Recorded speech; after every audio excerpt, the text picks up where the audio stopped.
ओह, आओ मेरे बच्चे, आओ मेरे जिगर के टुकड़े, तुम्हारा इंतजार था। बेटा बैठो बैठो बैठो। वाह, गुड। कुर्सी बहुत पुरानी हो गई, चेंज करने का क्या?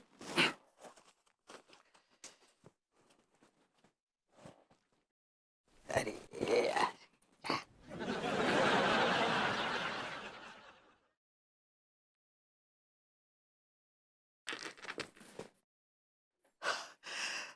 oh my God, very good my boy, very good, excellent.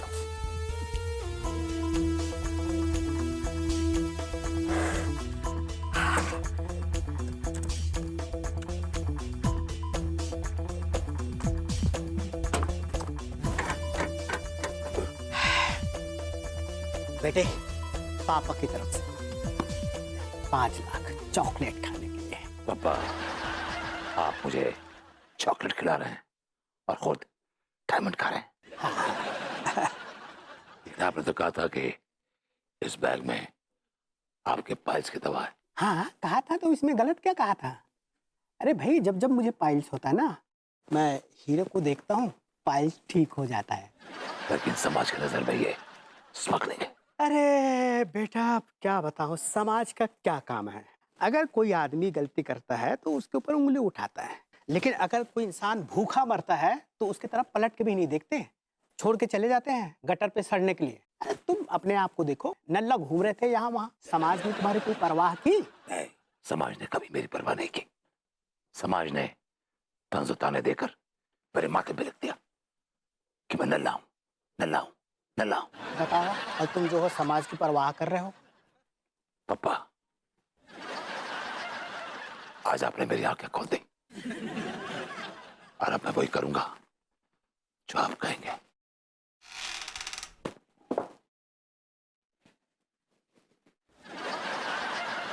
That's like my boy. अब मेरी बात ध्यान से सुनो। कल ये डायमंड जिमी नाम के आदमी को देना है। लोकेशन सीक्रेट है, क्योंकि दीवारों को भी कान होते हैं। पापा, दीवारों के कान होते लेकिन मुंह नहीं होते। डोंट वरी, ये डायमंड्स पहुंच जाएंगे जिमी के पास। मैं करूंगा। ग्रेट। पापा कुछ करो उस कुर्सी का यार।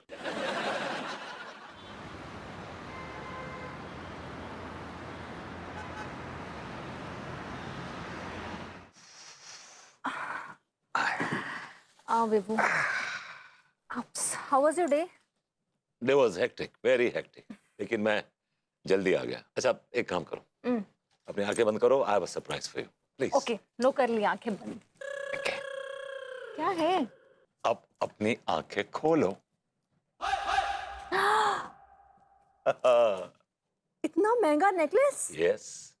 अरे लेकिन विभू, इतनी जल्दी? तुम्हें तो 1-2 दिन ही हुए हैं जॉब करते हुए, कम से कम 1 महीना तो कंप्लीट होने दो। तुम शक कर रही हो मुझ पर? नहीं, मतलब हाँ, क्योंकि 1-2 दिन की जॉब में ही इतना महंगा नेकलेस। तुम्हारा शक करना जायज है अनु, लेकिन तुम्हारी जानकारी के लिए बता दूं कि जो क्लब के मालिक है डामर सेठ, उन्होंने मुझे अपना बेटा माना है, क्योंकि उनके मरहूम बेटे की शक्ल मुझसे बहुत मिलती जुलती है।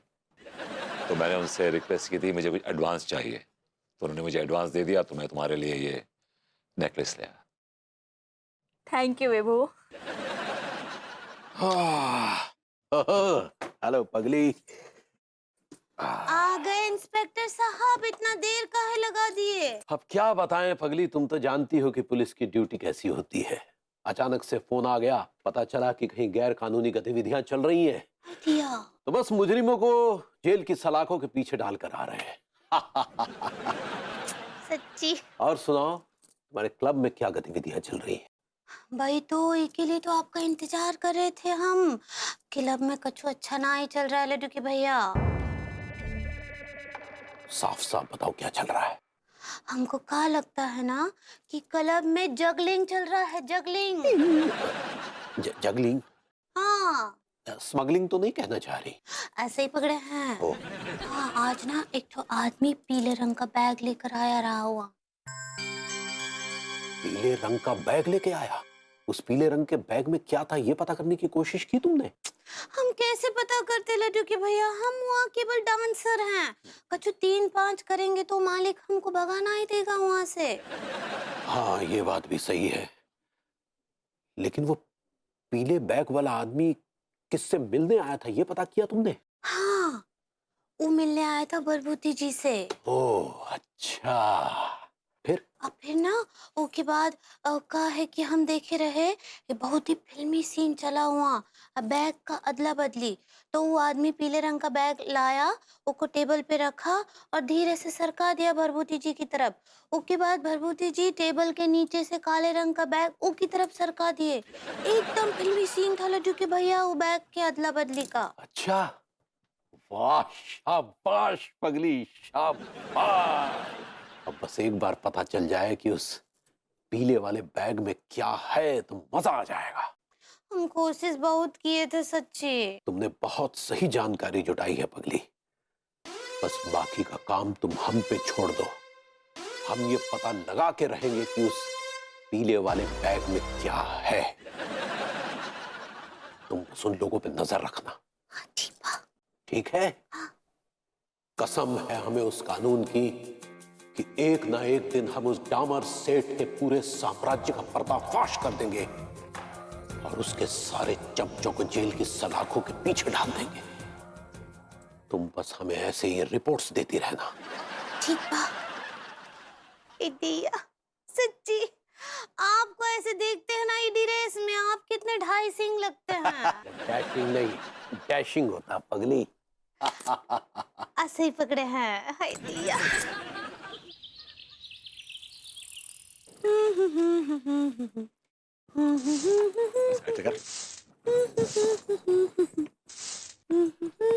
हेलो भाभी जी।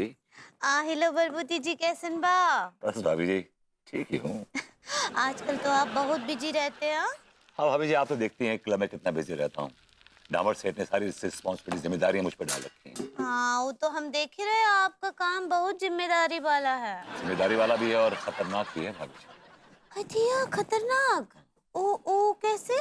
वो सीक्रेट है भाभी जी, बता नहीं सकता मैं आपको। I am sorry. आप हमसे काहे छुपा रहे हैं? हम तो आपके अपने ही है ना। सही कहा आपने भाभी जी, आपसे क्या छुपाना, आप तो अपनी हैं। लेकिन कुछ एक राज ऐसे होते हैं जिन्हें अपनों से भी छुपाना पड़ता है। ठीक बा, आपका मर्जी है, ना ही बताइए।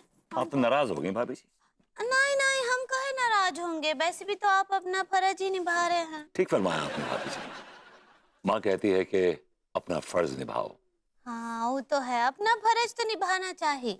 अब देखिए ना हमारे लड्डू के भैया को, वो कितने अच्छे से ईमानदारी से अपना ड्यूटी कर रहे हैं, फर्ज निभा रहे हैं। भाभी जी, मुझे फख्र है कि मेरा भाई एक ईमानदार पुलिस ऑफिसर है। भाभी जी मैं चलता हूँ। हाँ कहाँ जा रहे हैं? भाभी जी, मेरी एक मीटिंग है चाणक्य के ब्रिज के ऊपर, काफी तैयारियां करनी है। चाइना की ब्रिज, ई कहाँ है? भाभी जी, गंदा नाला है ना, उसके ओवरलुकिंग, मतलब गंदे नाले के सामने ही है बस। ऐसे ही पकड़े हैं। एक्चुअली क्या भाभी जी कि हम लोग जब मीटिंग करते हैं ना, तो हम चाहते हैं कि हमारे अलावा वहां कोई ना हो, और हम ऐसी जगह मीटिंग चुनते हैं जहां पे परिंदा भी पर नहीं मार सकता। ऐसे कहाँ होता है वो? मैं भाभी जी आई एम सॉरी, मैं आपको बता नहीं सकता, मेरे हाथ बंधे हुए हैं। ठीक बा। चलता हूँ भाभी जी, क्लब में मिलते हैं।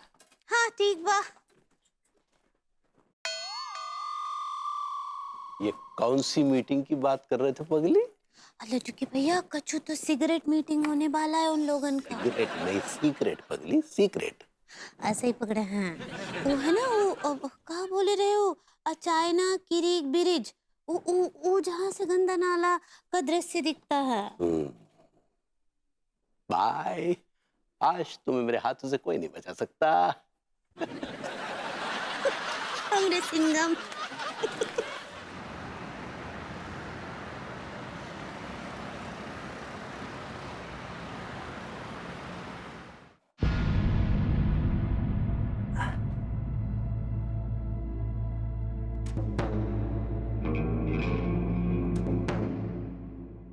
धक धक करने लगा, मोरा जियारा डरने लगा। सैया बैया छोड़ना, कच्ची कलियां तोड़ना। दिल से दिल मिल गया, मुझसे कैसी ये हया। बेहया।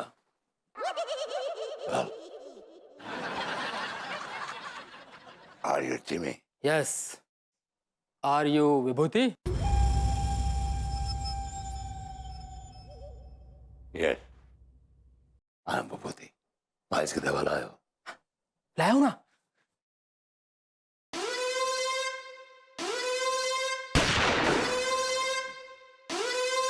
अगर किसी ने हिलने की कोशिश की तो भून के रख दूंगा। अरे भागो पुलिस! रोक!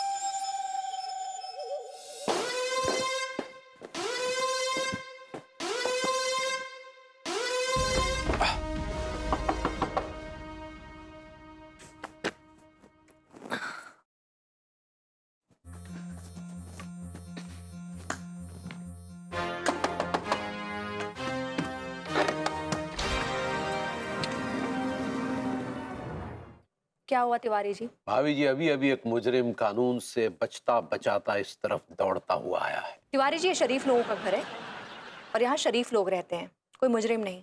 आप शरीफ हैं, लेकिन आपके इर्द गिर्द कुछ ऐसे लोग हैं जिन्होंने जुर्म का रास्ता इख्तियार कर लिया है। आपका कहने का मतलब है कि वो विभू या चाचा जी हैं जिन्होंने जुर्म का रास्ता इख्तियार कर लिया है? भाई, ये तो हम दावे के साथ नहीं कह सकते क्योंकि हमारे पास सबूत नहीं है, लेकिन जिस दिन मेरे पास सबूत आ गए, इन मुजरिमों के हाथों में हथकड़ी होगी। तिवारी जी, जब कोई बिल्ली पहली बार माँ बनती है ना, तो उसे हर बिलौटे में अपना बेटा नजर आता है। आप भी अभी नए नए कानून के रखवाले बने हैं, तो आपको भी हर इंसान में एक मुजरिम नजर आ रहा है। एक बार अपनी आंखों से कानून का ना चश्मा उतार के देखिए, तब आपको पता चलेगा कि हर इंसान मुजरिम नहीं होता। भाभी जी, हम बेहद क्षमा चाहेंगे, लेकिन कानून का काम मुजरिमों को ढूंढना है। कानून वो छलनी है जो इंसानियत के आटे से जुर्म का भूसा अलग करती है, लेकिन वो अलग बात है, कभी कभी उस भूसे में घुन भी आ जाता है। देखिए, अगर आप मेरे पड़ोसी मिस्टर मनमोहन तिवारी बनकर आते ना, तो मैं आपको अंदर आने को कहती, चाय नाश्ते को भी पूछती, लेकिन चूंकि आप कानून के रखवाले बनकर आए हैं ना, तो मैं आपसे सिर्फ इतना कहना चाहूंगी कि इस घर में कोई मुजरिम नहीं है और आप यहाँ से तशरीफ ले जा सकते हैं। हम जा रहे हैं भाभी जी, लेकिन बकरे की माँ कब तक खैर मनाएगी? एक ना एक दिन ये मुजरिम सलाखों के पीछे होगा। ये कानून के सिपाही का आपसे वो वादा है।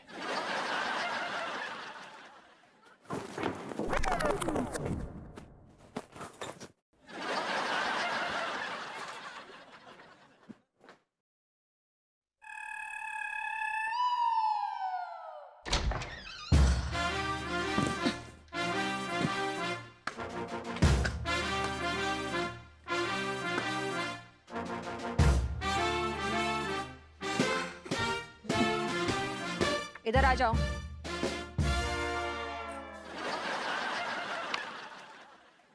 तुम्हें कैसे मालूम चला कि मैं छुपा हुआ हूं पीछे? मुझे पता था, और तुम्हारे परफ्यूम की खुशबू मैं सैकड़ों लोगों के बीच में पहचान सकती हूँ। तुम जैसे ही अंदर आए, तुम्हारे परफ्यूम की खुशबू मेरी नाक से टकरा गई थी और मुझे पता चल गया कि तुम आ गए हो। अब तुम मेरी एक बात का सच सच जवाब दो, क्या तुमने जुर्म का रास्ता इख्तियार कर लिया है? अगर अपने माथे से नल्लेपन का दाग धोना जुर्म है, तो हाँ, मैंने जुर्म का रास्ता इख्तियार कर लिया है।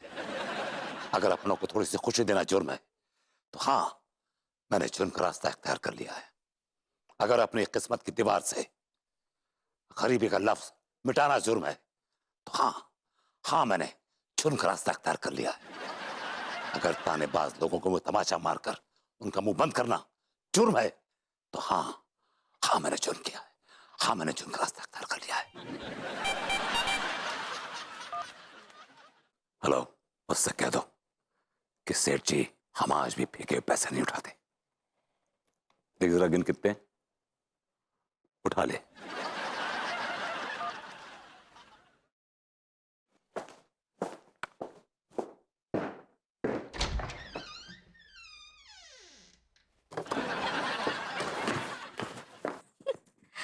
अम्मा जी, ये लीजिए, ये आपके लिए बहुत ही प्यार से हलवा बनाए हम। बहुरिया, तुम तो जो भी बनाती हो बहुत प्यार से ही बनाती हो, हाँ? कल तुमने खीर बनाया था, वो हमको और हमरे विभूति बेटवा को बहुत पसंद आया था। हलवा भी हमारे बेटवा को बहुत पसंद है। आप तो शुरू कीजिए। करते हैं। हे माँ, ये देख कौन आ गया। तेरा बेटा आ गया माँ। अरे हमारा बेटवा आ गया। अरे बहुत सही समय पे आए हो बेटवा, बैठो बैठो, ई लो हलवा खाओ। हाँ, मुझे अपने हाथ से हलवा खिला दे। बहुत दिन से माँ के हाथ का हलवा खाया नहीं है। हाँ बेटवा, जरूर खिलाएंगे, काहे नहीं खिलाएंगे। ये माँ, कब खिलाना? काजू दे, काजू दे। हाँ हाँ हाँ, काजू काजू दे रहे हैं।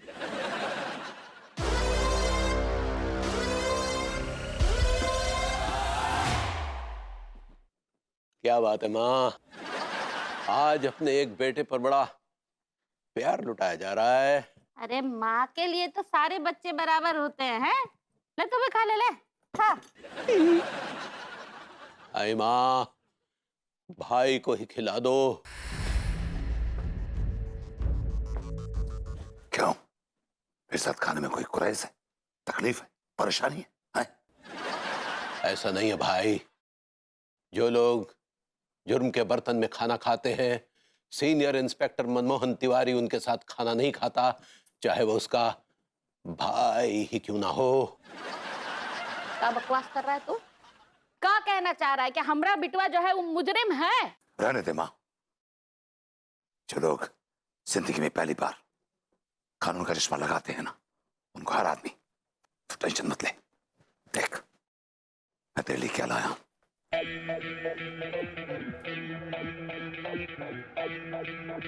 दिया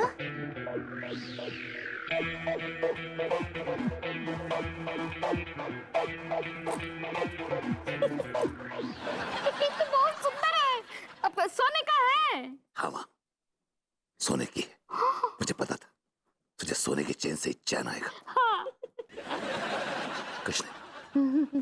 भाई, क्या मैं जान सकता हूं कि ये सोने की चैन कहां से लेके आया आप? ये मेरी मेहनत की कमाई। इस नेकलेस से मुझे जुर्म की बदबू आ रही है भाई। बदबू नेकलेस से नहीं आ रही है, आपका पेट खराब है। दिया ऐसा कहने से तुम्हारे जुर्म छुप नहीं जाएंगे भाई। बहुत जल्द जुर्म का पिटारा खुलेगा और तुम और तुम्हारा ये डामर सेठ जेल की सलाखों के पीछे काल कोठरी में होगा भाई। मैंने कोई जुर्म नहीं किया, कोई जुर्म नहीं किया। हर मुजरिम यही कहता है कि उसने कोई गुनाह नहीं किया।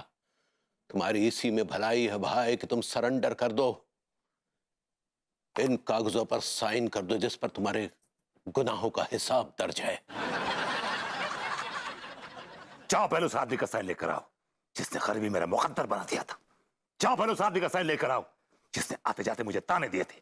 जाओ पहले उस आदमी का साइन लेकर आओ जिसने मेरे माथे पर यह लिख दिया था कि मैं नल्ला हूं। तुम इस कागज पे खाओगे, उस कागज पे साइन कर दूंगा। ये क्या खुसफुस की भाई? तुम जिस कागज पे खाओगे उस कागज पे साइन कर दूंगा। क्या कहा? यार एटीट्यूड कैसे तैसे कर, फिर आप जिस कागज पे कहेंगे वो साइन कर दूंगा उस पे। इस पर साइन करना पड़ेगा भाई। बस बस बस लड्डू के भैया, प्रभुति जी, ई का हाँ घर में ही चोर पुलिस शुरू कर दिए। तुम भाइयों के बीच में मत आओ पगली। लेकिन हम आएंगे। अरे हमरा बिटुआ अपनी मेहनत की कमाई से जिंदगी में पहली बार अपनी माँ के लिए सोने का चैन लाया है। और तू क्या दिया है आज तक हमको? हाँ, ये क्या दे सकता है माँ? इसके पास है क्या? तो कौन की नौ है इसकी तनख्वाह 15, 20, 25 हजार होगी। मुझे देखो, आज मेरे पास बंगला है, गाड़ी है, नौकर है, चाकर है, बैंक बैलेंस है। तुम्हारे पास क्या? मेरे पास हमारा नाम तो लेना ही मत। हाँ, हम अपने ई बिटवा के साथ है, तुम्हारे साथ नहीं। माँ, तुम एक मुजरिम के साथ नहीं रह सकती। तुम नहीं जाओगी। माँ जाएगी। माँ नहीं जाएगी। माँ जाएगी। माँ नहीं एक जाएगी। मिनट डिसाइड करो ना यार, माँ को रखने का है, छोड़ने का है। टाइम नहीं मेरे पास, बिजी आदमी हूँ। माँ हाय दिया, ये दृश्य तो हम कहीं देखे हैं अम्मा जी। माँ तुम गलत कर रही हो एक मुजरिम का साथ देकर। हम कोई गलत नहीं कर रहे हैं, बिल्कुल सही कर रहे हैं। अरे हमरा बिटवा हमरे लिए सोने का चैन लाया है, तू आज तक हमको का दिया है? का तकलीफ हो रहा है तेरे को? माँ मैंने वो बिल्डिंग खरीद ली है जिसके कंस्ट्रक्शन में तूने ईंटें ठोकर हमारा पेट पाला था। अच्छा, कब? हाय दिया, आप ईंटें कब ढोई अम्मा जी? अब पता नहीं, याद नहीं आ रहा है। अभी बोल रहा है तो ढोए होंगे, है ना?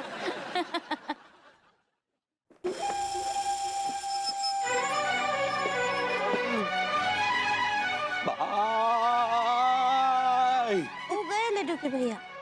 ये अम्मा तो बड़ी लालची निकली।